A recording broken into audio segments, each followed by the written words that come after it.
Shakespeare's Globe Theatre strives to recreate the magic of Shakespeare's productions as closely as possible to how they would have originally been performed. The company's commitment to this is thorough, down to the selection of music and the instrumentation used in each performance. The music, arranged by music director Claire Van Campen, is often derived from traditional English tunes and generally features a traditional instrumentation that mirrors the instruments that would have been played during the 16th and 17th centuries. However, there are rare instances where contemporary music and instrumentation are utilized, typically to aid in characterization for certain characters and occasionally to interject moments of humor.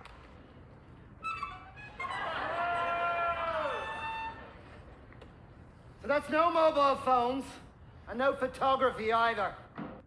Today, I will be taking a brief look at the 2015 production of Measure for Measure and examining the problem instrumentation and orchestration in one of Shakespeare's problem plays. According to the full score, the main instrumentation of this production includes a violin, a mandolin,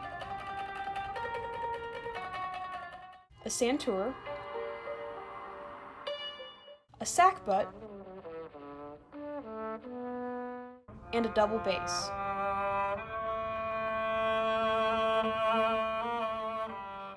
These 5 instruments appear in nearly every musical transition moment, sometimes supported by percussion instruments such as drums or temple blocks. However, the play's instrumentation also includes a jazz guitar part. This is an obvious deviation from the previously established instrumentation. Jazz guitars didn't exist during Shakespearean times. So what was the reasoning behind Van Campen's decision to include a contemporary instrument in what is supposed to be a traditional interpretation of a 17th century play? The more I looked into the score, the more I started to notice a pattern. Whenever there was a transition scene that featured one or more of the comedic characters such as Pompey, Lucio, or Elbow, the instrumentation included non-traditional elements, such as jazz guitar, where the more serious characters such as Angelo, Isabella, or the Duke are typically underscored by traditional instrumentation. Additionally, the music itself mirrors the characterization. Take, for example, the transition between Act 2, Scene 4, and Act 3, Scene 1, as we transition from Isabella's monologue in which she decides to keep her purity intact to the entrance of Claudio, the Provost, and the Duke.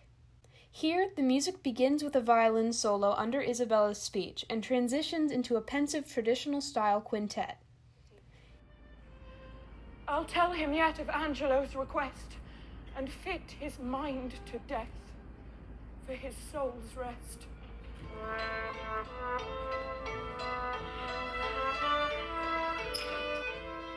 In contrast, take the pre-show music.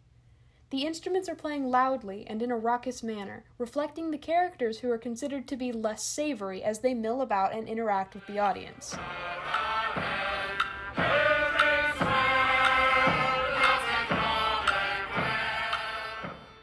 Interestingly, there are moments in mid-scene transitions in which we switch focus to different characters without moving on to the next scene. The music reflects this halfway transition.